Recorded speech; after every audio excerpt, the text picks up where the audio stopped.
I remember it was my 20th birthday, which I guess kind of seems late. I mean, I had a mini bike when I was younger, but my dad had bikes, and on my 20th birthday, it's finally like, hey, take this around the yard, and it was the very first bike I rode was his 1979 Super Glide shovelhead, and I was tooling around the yard, and I remember, trying to figure out the clutch and the throttle, which I had been familiar with on three-wheelers and four-wheelers and stuff, but the grass was kind of slick. I was all sideways on the grass. So he's like, you know what? Let's just go out on the road. So we just jumped on the road, and that's just kind of the way my dad has taught me everything. Just do it.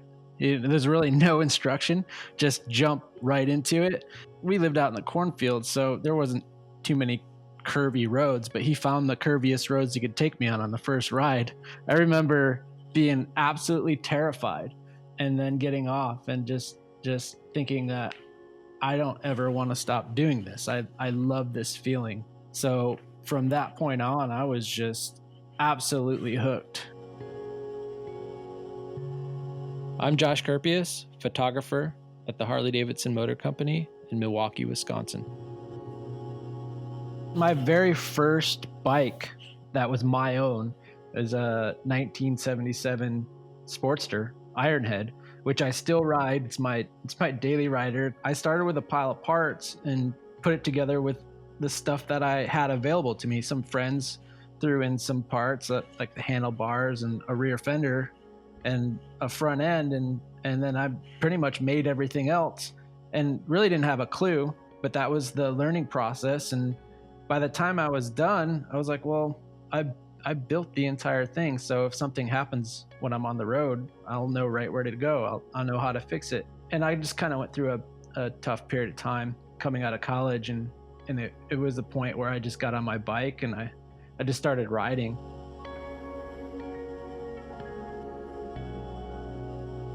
Almost 8 years, I was basically living from my bike. I would do coast to coast, San Francisco to Brooklyn, California every year, around Lake Michigan every year. I never planned on shooting motorcycles. I was going to go into commercial photography, and I just started meeting people, and they're like, hey, we're going over here. We're going down to Mexico, or we're going over to the East Coast. We're going to California. And I would just be down to go wherever because I just didn't have a plan. And then somehow just do it, just living my passion. I was never looking for anything. I never sought out work. Somehow I've been able to create a life for myself where it's solely based on passion. And I never really compromised either. I was just doing what I loved. And if it was something that wasn't me or didn't fit me, then I wouldn't do it. And my family didn't really understand it at first. Like, what are you doing out there? You're just going. You don't really have it. What's your plan? What's your goals? And I just knew what I loved. Number one was the motorcycle. I just loved Harley-Davidson motorcycles and mainly choppers and vintage choppers at that. So that was my passion. The camera kind of fell second because it was a means of keeping me involved in the thing that I love the most 24/7. So that camera is basically what made the connection to carry me around the world. I've been around the world riding motorcycles, and it's because of that camera. And don't get me wrong, there's moments when the sun is setting and the air feels right and you're riding with your friends, you look over with this big smile and all of a sudden you start snapping, and I just start feeling it. Just comes from inside. You just get this feeling, and that's where all the moments start happening, and then you just start clicking. That is a huge part of my style. Is just I don't ever want to direct anything. I don't want to. It's very rare that I'll ask somebody to redo something. Like, oh, that was cool. Can you redo that? Well, it's never going to be the same. It's never going to be natural. If I've missed it, then that's just life. That's how it works. And you just keep moving, and moments will present themselves. And that's kind of how I started with my friends. I was just, to be honest, I never want to be known as the photographer. photographers to me are just kind of nerds and geeks. I want to be a writer.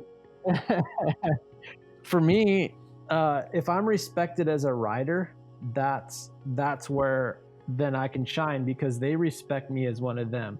They'll bring me in, and then they'll just be their honest self, and they respect what I do, and they put their guard down. And then I'm just one of them, and I'm grabbing moments, but they're not even really noticing me, because I'm never putting a camera in somebody's face or saying, hey, can I take you over here? Can we do this, or can we do that? But my style kind of was born out of my friends who all rode a specific style of bike that was, I guess you would call it period correct, where everything was built to a certain time period, and all the parts on the bike were typically nothing newer than what would be out of the factory from 1974, let's say.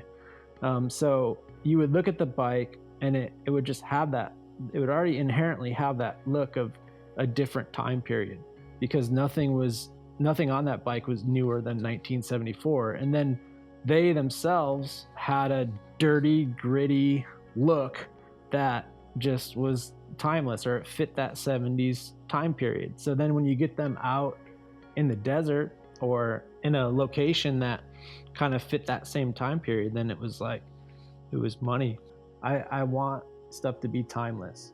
And that leads back to growing up in the cornfields, where you'd have this clean horizon where it's just an infinite horizon. It just goes forever. It just kind of like, it takes my soul. I remember being a little kid in the back of the car and getting to those areas, and for some reason I could just feel my soul at ease, like this is where I need to be.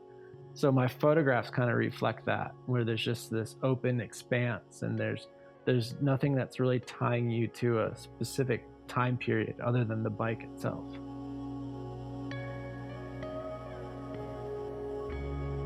I mean, riding has done so many things for me. I mean, it's my life. It's what shaped my life.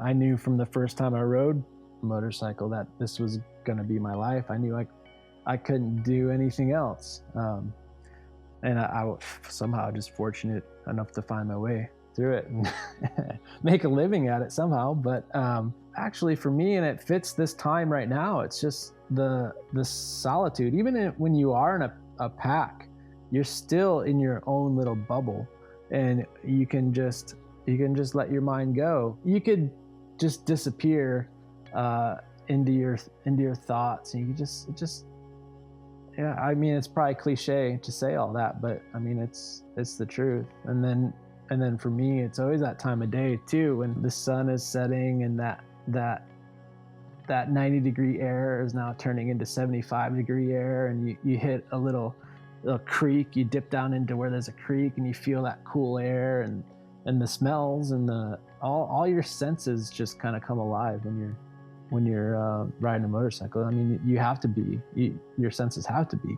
alert because of everything around you. You got to take it all in.